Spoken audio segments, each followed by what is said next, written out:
Hi everyone, I am Gregory Szilágyi, founder of TanukiTrade, and today I am joined by Gery, our chief options expert, who many of you already know from swing trading videos. Hi Greg, hi everyone. Today we are introducing two new features in the TanukiTrade Web App, the expected move box and the adaptive expected move.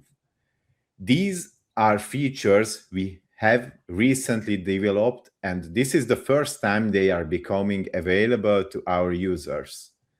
The original inspiration came from Chris Pulver's morning pre-market sessions. We felt this type of expected move context would also be valuable for the wider TanukiTrade community. Gery will help us explain what we are seeing on the chart and how these tools can be used for day trading and swing trading, and how they fit together to GEX. Gery, for someone hearing the term expected move for the first time, what does it mean in one sentence, and why do we care about it? We should think about the expected move as the range that the options market is pricing currently based on implied volatility and the time to expiration. And it's important to understand that this is just a probability range. It's a context. It's not a directional forecast. It's a range that is currently priced into the market movement based on implied volatility and the time to expiration. There are three widely recognized expected move methodologies in the options world.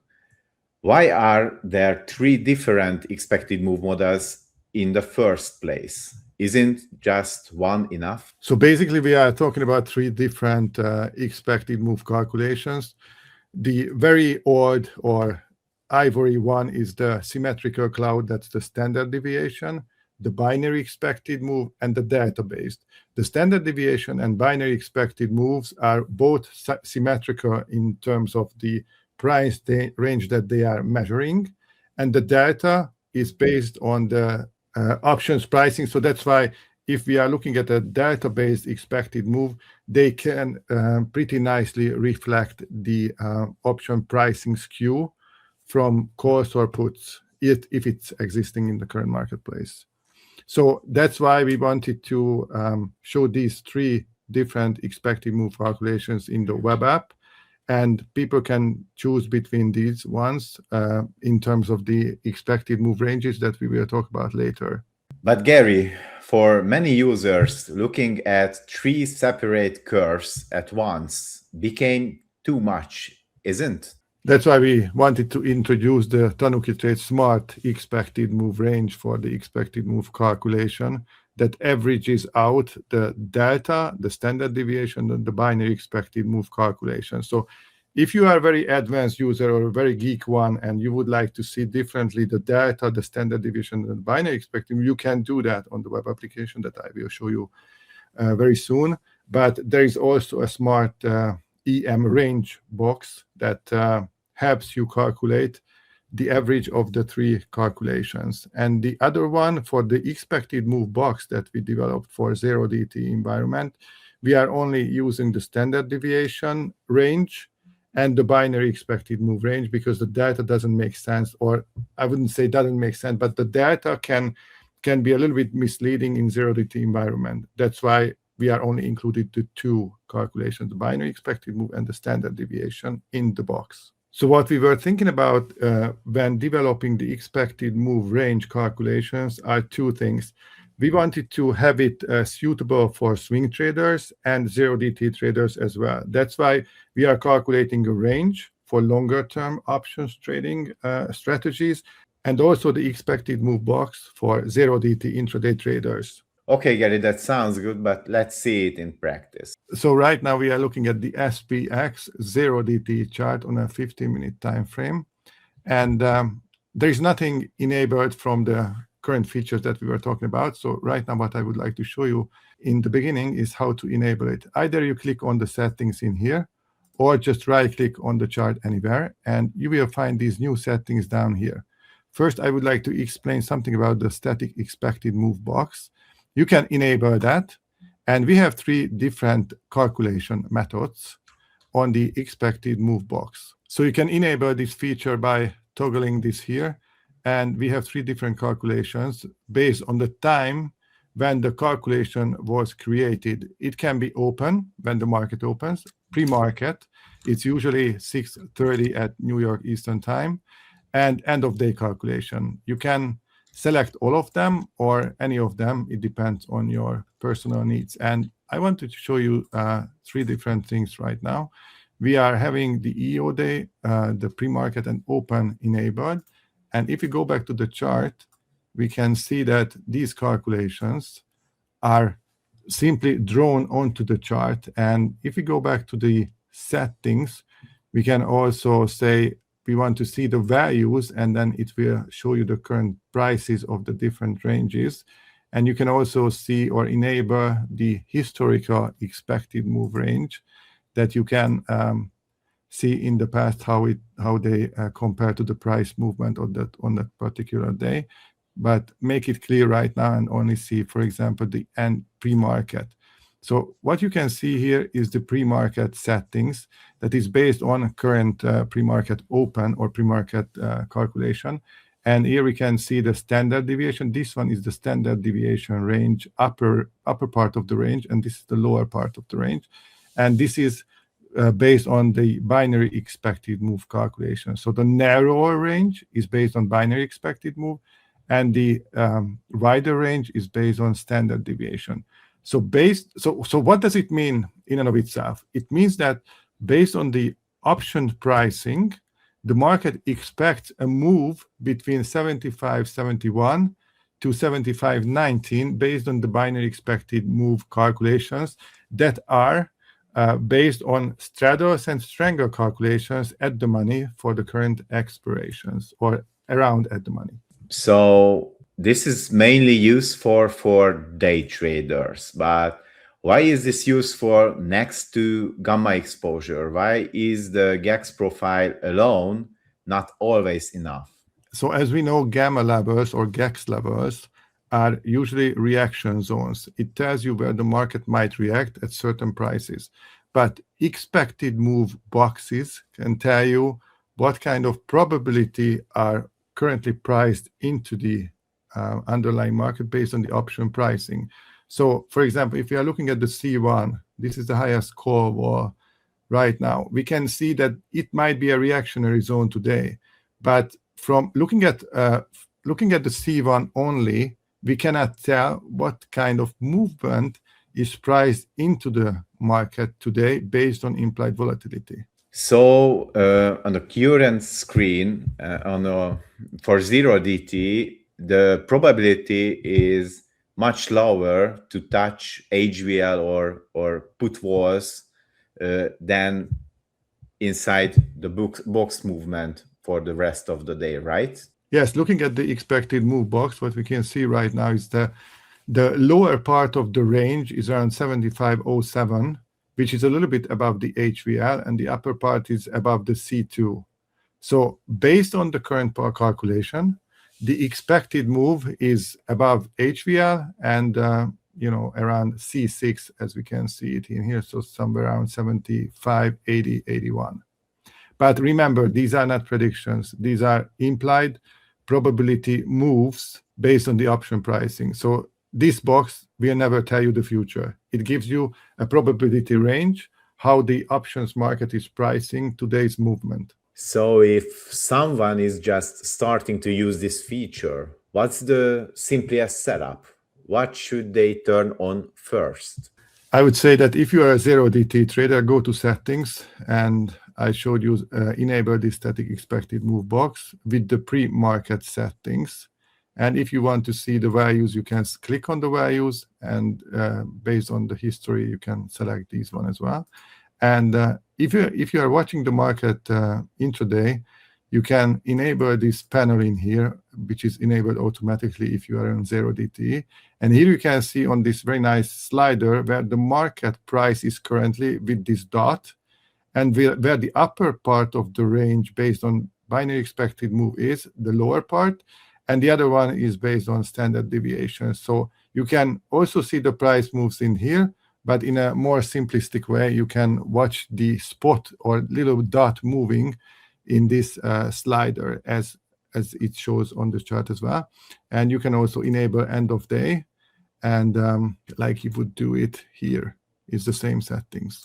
So going back to here, if you click on pre, you will also have a nice explanation of the different expected moves. And here you can, for example, see that the end of day expected move calculation is very different from the pre-market, because we can see a huge gap. Here in the overnight gap section, you will also see that the previously calculated end of day binary expected move was consumed 74% because of the upside or overnight gap here, as you can see on the chart. If you scroll down, you will have another narrative or explanation based on the different expected moves that you have selected here. So going back to your question, I would say that the pre-session is probably the most useful and very good to start with. Great. And you are also able to check historical data of expected move box, right? Yes, if you click back, you can go to, for example, 1 month. And if you don't want to see the values because it's too confusing, you can just disable those.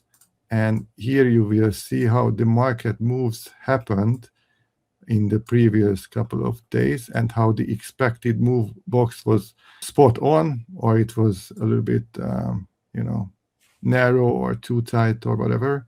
Here you can scroll back and see how the expected moves fared compared to the price movement of that day.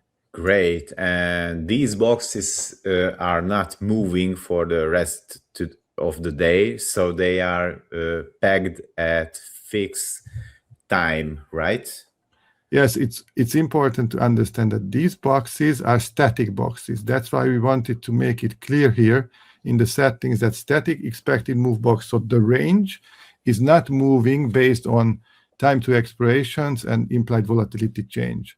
This is what we wanted to do with the adaptive expected move, which we will explain shortly. Okay, so this expected move box is in summary good for 0DT traders, for intraday traders, if there is the same day expiration available for the given underlying, right?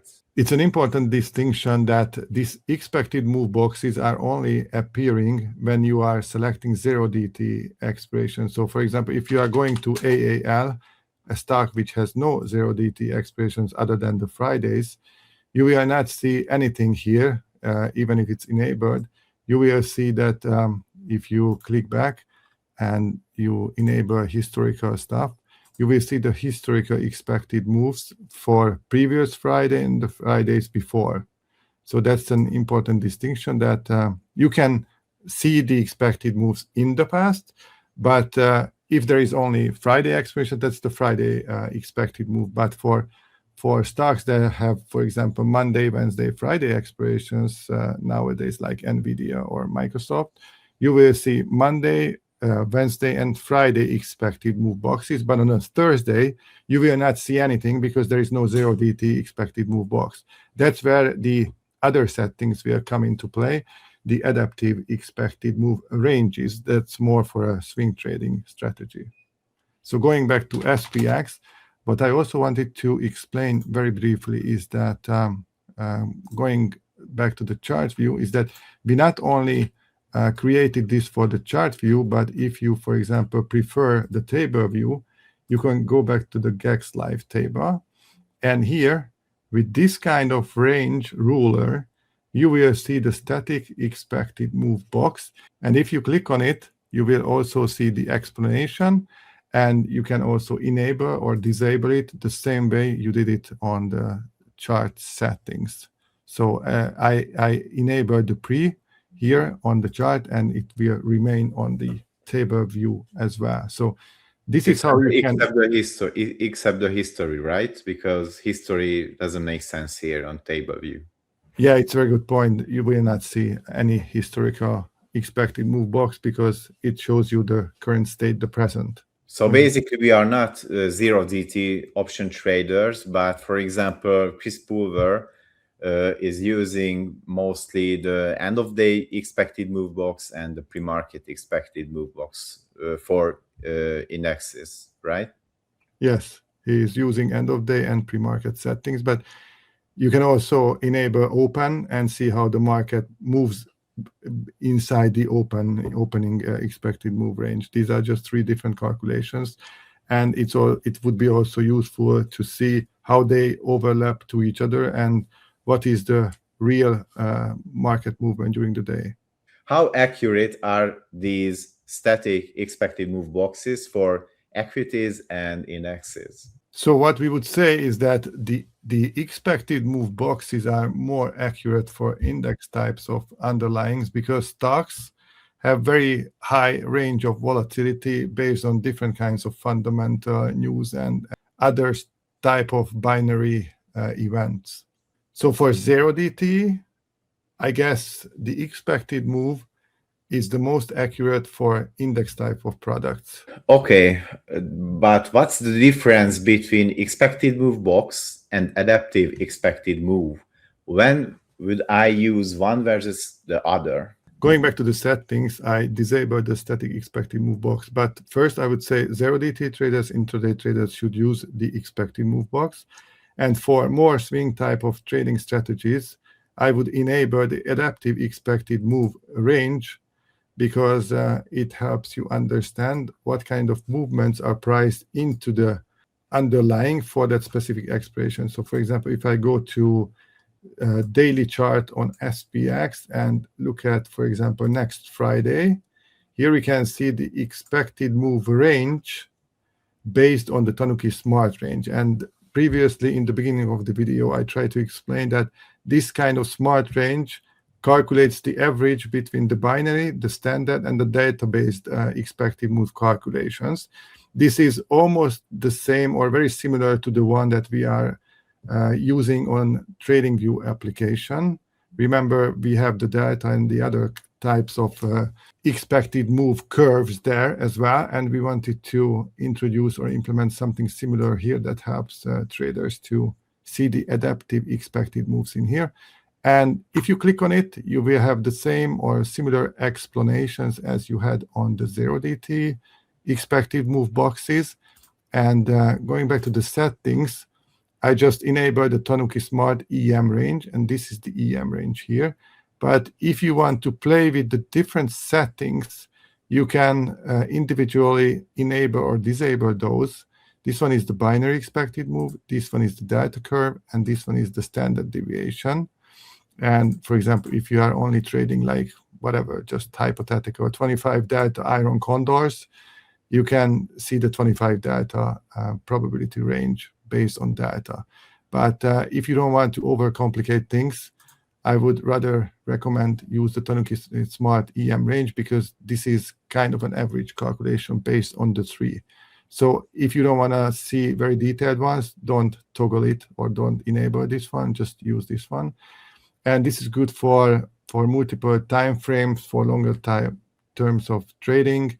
What is nice about this adaptive expected move that you can also see this for 0DT environment. For example, here, if it's enabled, you will see the expected range, and this range is dynamic. That's why we are calling it adaptive expected move. So this is making it more narrow based on the time to expiration and implied volatility change during the day. And this kind of ruler or this range can be also seen on the GEX Live Table here. And this one will change. If you go back to, this one will move during the day. If we go back to static expected move box and pre, you will see that this one is a static one. This is the expected move box that we explained previously. And this one is the adaptive expected move that will move or shrink or make it narrow or wider based on implied volatility move during the day. So this will not change. This will move based on the market conditions during the trading day. Here at TanukiTrade, we are extraordinarily loving the confluences, right? And simplifying things. So we have a no-brainer settings for the basic settings. You can load presets. For example, the balanced one. The balanced one? Yes, the balanced one. And In this case, you are able to see the static one at the left side and the adaptive one at the right side. This is important to track all of these, Gery, for the day, right?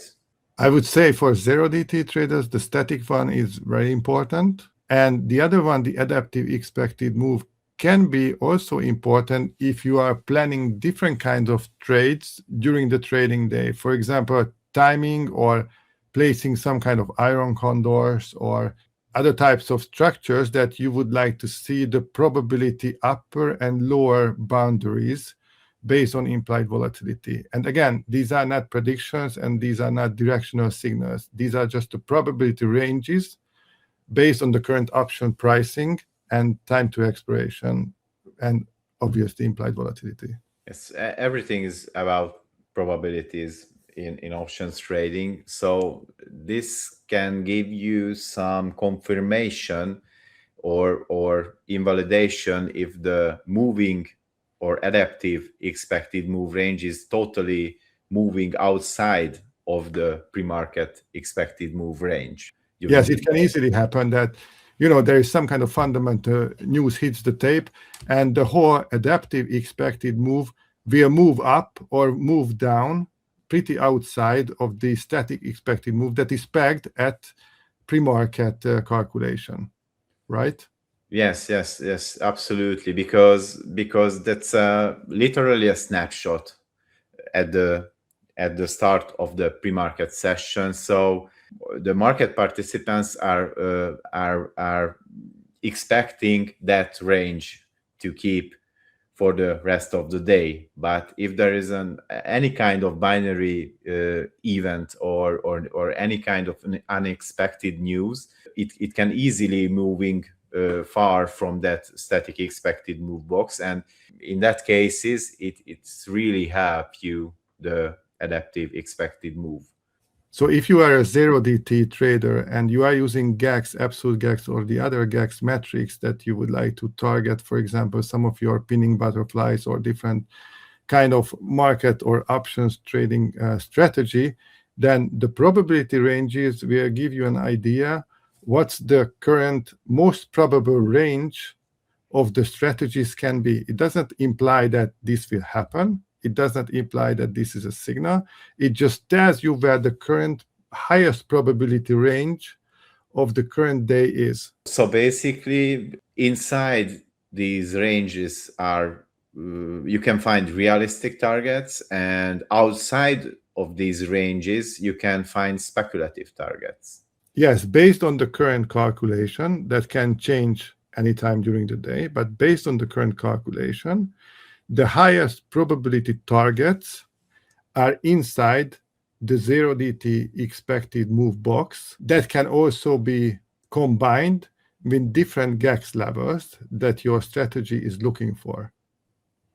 So let's see an example here. Now we are 75.43 on SPX, and which levels are realistic and higher probability levels, and which are the less probability levels here. So looking at the expected move box, I would say the below the 7600, which is very upper range of this, and above 7500.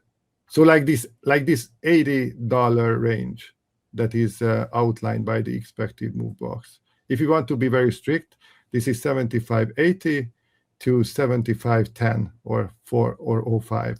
So these are the most probable trading range for the day based on the calculation of the pre-market data.